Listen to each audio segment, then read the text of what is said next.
Please welcome Nancy Fletcher.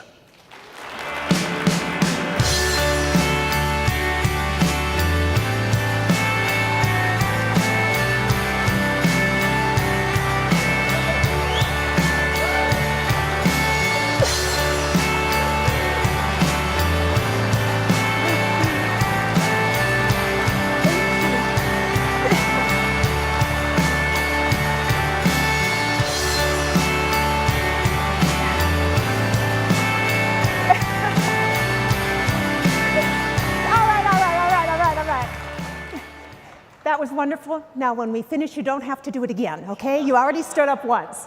I keep telling Sean Riley, enough already, enough already. They're going to be so tired of Nancy Fletcher. I want to thank Jean-Luc and Ryan for co-chairing this record conference, more than 1,200 registrants. We've never had this many before. A hand to all of you. And I don't know what's in that beautiful red box, but I have a feeling it's going to taste good. I have a feeling it might be French, it might be a bottle, something like that. And thank you, Nick Bryan. Wow, what a presentation. Not only did he inspire our ambition to go for the 8 and 10%, and we're not going back, we're going to do that, but he also rewrote the OAAA mission, all in one presentation. I love it. Lee Rathkin's there. Did you see that, Lee? It's perfect. So, after all these years, the time has come. This is the 29th time that I have had the honor of reporting on the state of the out-of-home industry.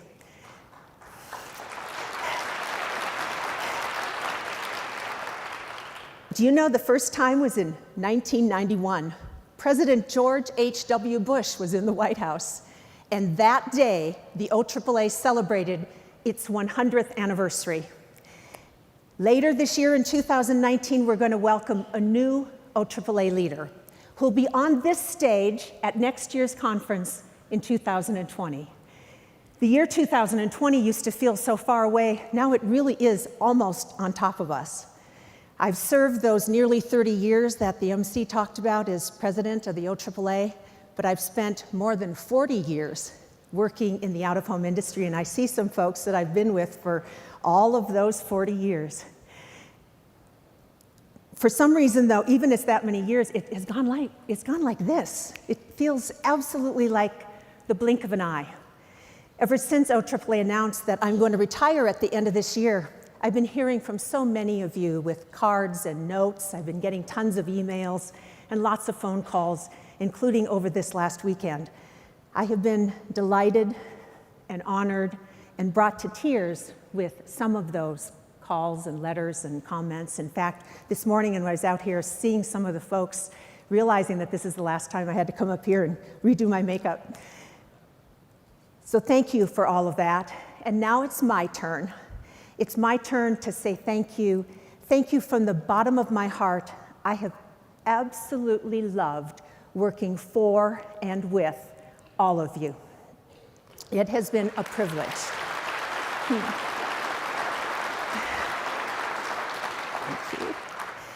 A couple years ago, some of you may remember, during a State of the Industry report, I referenced the musical Hamilton. It was really hot at that time. It had just come out.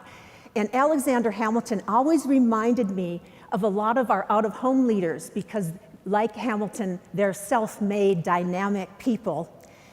And when I began to grapple with actually leaving not only the OAAA, but the out-of-home industry, for some reason, Hamilton popped into my head again.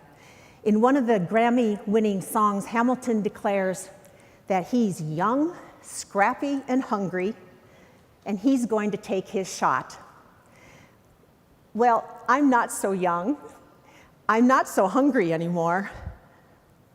I still think I'm pretty scrappy. And thanks to all of you, I've had my shot.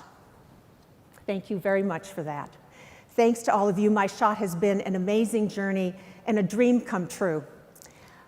I fell in love with out-of-home in 1978. I was 23 years old living in the Twin Cities, and my name wasn't Fletcher then, it was Jorgensen. I was doing government affairs and site development work for Nagley Outdoor Advertising. That's a photo of one of 10 bulletins that Nagley put up as a surprise in the Twin Cities market when I was hired. Yes, the medium works. I went to the grocery store and the checkout woman said, "You're Nancy Jorgensen." Complete strangers recognized me walking down the street. I saw firsthand the incredible power of this medium. By 1985, I had become the president and general manager of the Nagley Twin Cities market. We had 100 employees doing more than $200 million a year in sales.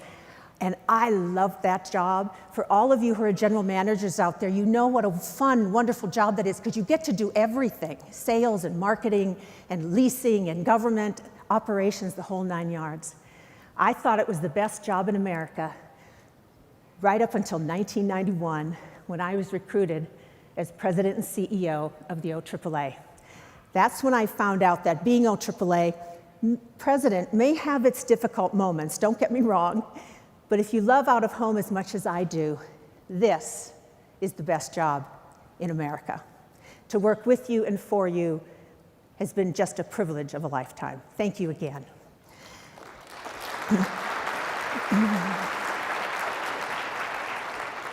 So today I'm going to try to express my gratitude. There's a little bit more at the end of my remarks.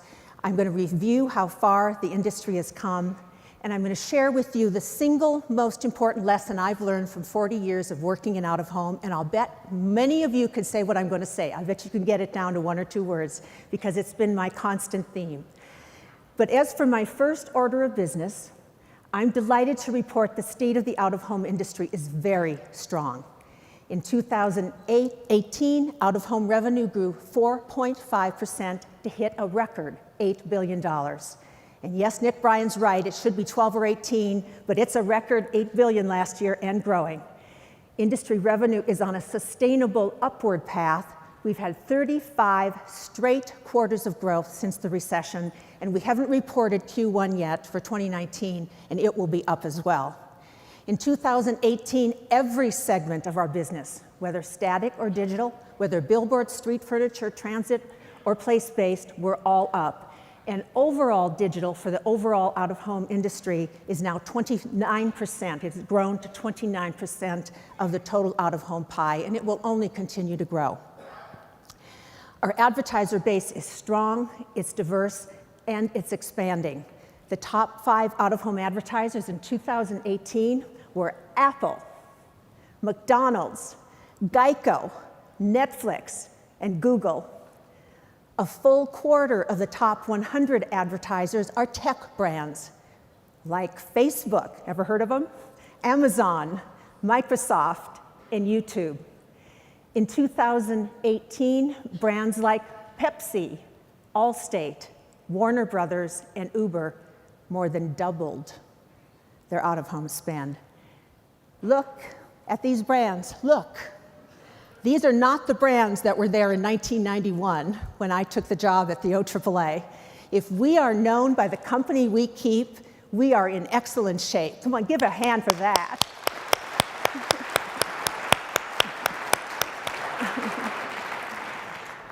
But that's not all. While these brands and the numbers are impressive, there are other important achievements that illustrate just how far the out-of-home industry has come. I could go on and on for a long time about the transformation, that the industry achievements that have happened over the last 30 years, but I'm going to just quickly check off a few highlights. Very important. This industry has wrestled with and ultimately prevailed in every single legislative and legal fight that we have taken on over the past 30 years. And here I'm talking about protecting just compensation, segmenting scenic byways, winning the Missouri referendum, successfully rolling out digital billboards, and then winning that really important digital billboard court challenge a couple of years ago. When I started in the early 1990s, there were a group of Senate skeptics who unfairly wanted to characterize our business as a handful of millionaire billboard owners pitted against the environmental movement. But look at today. Today, out-of-home media companies are actually environmental stewards. They invest in sustainable business practices, and they promote campaigns that showcase our country's national parks, endangered species, and this year we had a partnership with Earth Day. That wouldn't have happened before. And you know, it was these same skeptics who were unfairly criticizing actually our industry ethics. Today, out-of-home media companies are reliable and responsible corporate citizens. They donate more than $500 million every year in public service advertising, and they promote the public good through recent, really effective partnerships with the FBI, with Crime Stoppers, with FEMA, and with the National Center for Missing and Exploited Children for Amber Alerts. Over the last 30 years, as you all know, the out-of-home market has expanded beyond billboards to include a wide array of digital and static formats and locations, all powered now today by technology and innovation. And today, data and programmatic are becoming the new energy fueling the out-of-home industry. 20 years ago, people asked whether, when the first digital billboards went up, whether they were safe for drivers. It was a good question. This led to industry-sponsored research and then federal government research that studied the issue and established the traffic safety of digital billboards. Today in the United States, there are 9,000 digital billboards, with hundreds more being converted and built each year, and this is igniting a growth trend that should last for decades. This industry used to count cars and then developed TAB Eyes On. Today, Geopath offers geolocational, audience measurement, and many data-rich insights. Until 1997, out-of-home's #1 category by far, and it had been for a long time, was tobacco. Today, the out-of-home advertiser base is diverse and it's led by tech brands. This industry has also succeeded in taking control of the out-of-home brand, vision, and value proposition. Doesn't mean we can't do more. But we've been telling our story in a compelling way. We launched 2 recent industry-wide ad campaigns that targeted advertising decision makers, Feel the Real in 2015, and you saw the video montage right before I came out in 2018, Get Out of Home. By working together, this industry has gained a unified focus and a steady momentum. Experts told us that if we don't own out of home, and we were going by billboards and outdoor and this and that and this and that, that if we don't center and own out of home, someone else will. And to walk that talk, last year, after more than 100 years, the OAAA changed its name from the Outdoor to the Out-of-Home Advertising Association. This industry also got together and defined as its #1 priority to make out-of-home a core media buy, right up there with digital media. And there was a time when too many creative executions, you remember, came from magazine and newspaper ads that were often resized and repurposed for out-of-home. Well, not anymore. Today, this industry offers big, bold, beautiful, original storytelling that creative directors fight to design for, and then they compete to enter their work in the Obie Awards and in Cannes Lions. And at Cannes, the out-of-home category is always the largest submission category by far. Very exciting globally. This industry has always offered research about the efficacy of out-of-home, but today there are scores of solid market research studies, including 5 new studies that are being released at this conference that quantify the medium's effectiveness, its impact, and its return on investment. And not so long ago, this industry was conducting business over fax machines with spreadsheets. Today, just like competing media channels, out-of-home is evolving to automated planning and buying platforms that will make it easier and faster to plan and buy the out-of-home medium. These achievements are not debatable, they're not that distant, and they're not academic, they're real. And they're proof of the out-of-home industry's remarkable history of resourcefulness, resilience, and reinvention. Through every turn, out-of-home has survived, adapted, and thrived. And so now, as I prepare to take my bow and exit stage right, I want to leave you with the single most important lesson I've learned in 40 years in out-of-home. Ladies and gentlemen, the out-of-home industry would in no way be where it is today without unity and collaboration. Nick Bryan called it alignment. It's the same thing. Where they must, out-of-home media companies obviously compete aggressively with each other for clients and contracts and acquisitions, but where they can, they've also had a history of collaborating. They have joined forces for the advancement of the industry as a whole, and it's that collaboration that has helped to forge an enduring and successful business model for out-of-home in the United States. Now, the next point may seem a little bit counterintuitive, but I actually believe that unity and collaboration are easier when times are tough. In the 1990s, when the industry faced bans and amortization, everyone clearly understood what Benjamin Franklin meant when he said, "We must all hang together, because if we don't, we shall all hang separately." Everyone got it. They united under the OAAA umbrella, and they worked together. Our very survival was at stake. Division really wasn't an option. Today, in a strong economy with solid industry revenue growth, the need for real and lasting collaboration and alignment may appear less pressing. It can seem elusive. But as I'm leaving you and as I look at the key opportunities and threats we face, I believe collaboration is more important and more vital than ever. Regulatory threats have not gone away. They're going to persist and they're going to evolve. There will be new discussions on taxation, content control, privacy protection, and so much more. And this industry is doing good work already, but it needs to double down on diversity, inclusivity, and sustainability. In the future, we all know there will be new formats, new data, new technologies, autonomous vehicles, and the regeneration of cities. You see, 70% of the people are going to live in cities in 2050. Given all that, 30 years from today, we may not recognize out-of-home as we see it today.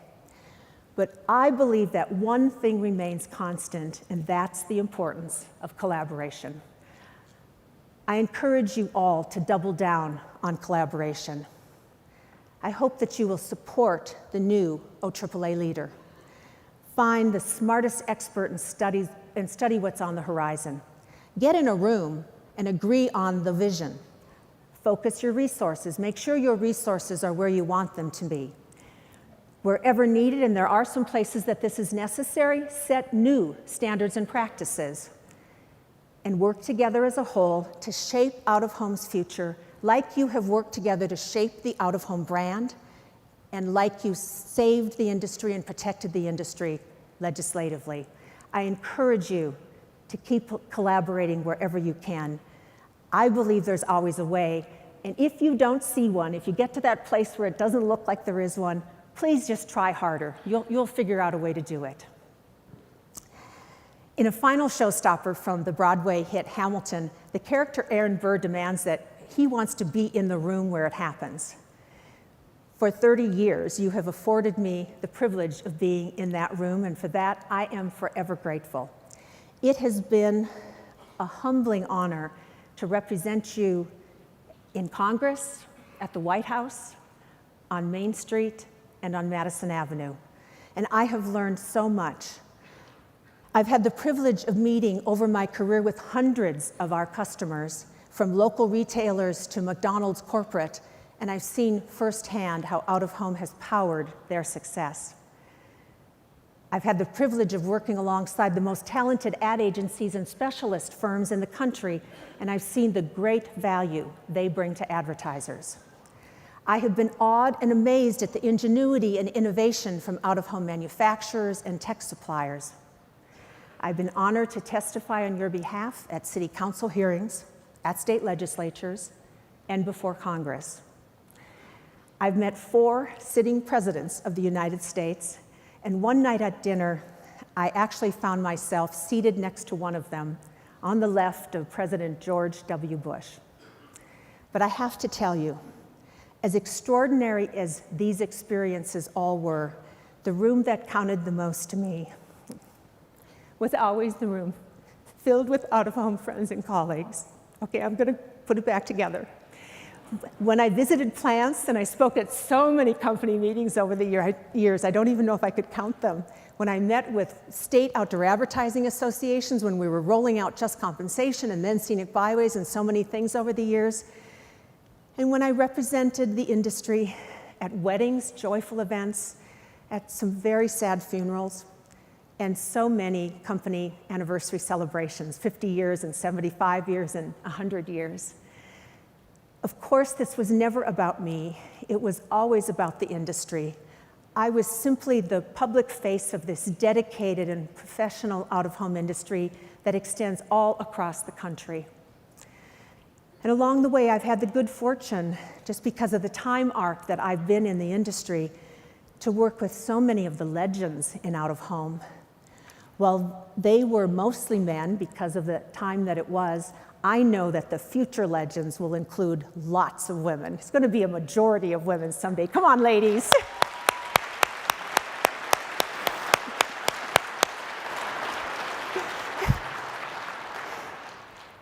But I am so very grateful from all I learned from Aro Nagley, John Kluge, Hal Brown, and Dean White, from Carl Eller, Vern Clark, Artie Moreno, and Bill Applebaum, from Tom Norton, who has just passed the baton to his very capable son, Mike Norton, from Kevin Sr., Kevin Jr., and Sean Riley, all CEOs of Lamar Advertising, all OAAA board chairs, and all giants in their own way. And I'm grateful for all I've learned from so many of you that I see in the room today. I mean, I could just go face by face, name by name, but I'm so grateful for all you've taught me, and especially OAAA's extraordinary and dedicated board of directors. They've been just absolutely like a rock. And I can't thank the greats of the industry without also thanking the greats of OAAA. I wouldn't be here today if it were not for the incredible team at OAAA, and especially our executive team. The people who, trust me, have truly made the association what it is today. And I'm talking about Ken Klein, Stephen Freitas, and Marcy Rolinick. Will you please stand up? Please, come on, come on. There's Ken back there.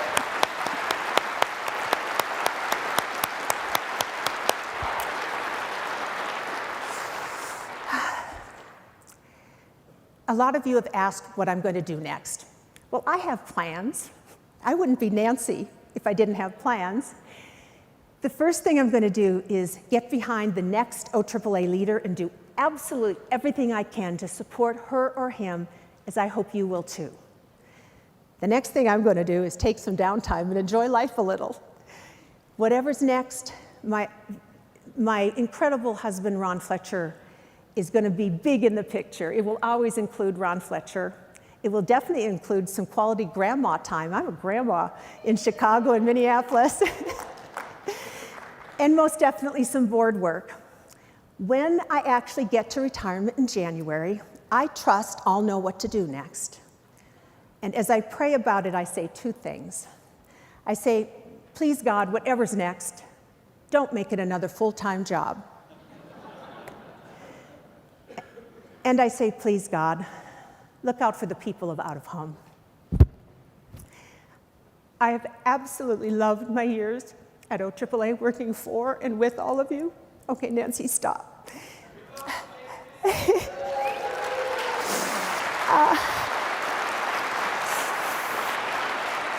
Thank you, thank you. The truth is, we've been through a lot together over the last 30 years. We've had some really anxious times, but a lot of good times. The true privilege has been working together with all of you in this amazing industry that is always resourceful, continually resilient, and constantly reinventing itself. This is a really wonderful business with a brilliant past and an even brighter future, and it has been the blessing of a lifetime for me to be a small part of it. I thank you. I love you all. God bless you.